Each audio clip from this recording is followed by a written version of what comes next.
الذين صبروا وعلى ربهم يتوكلون وكأين من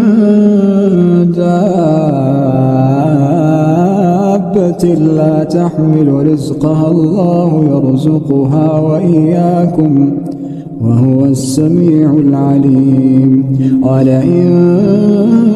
سألتهم من خلق السماوات والأرض وسخر الشمس والقمر ليقولن الله فأنى يؤفكون الله يبسط الرزق لمن يشاء من عباده ويقدر له إن الله بكل شيء عليم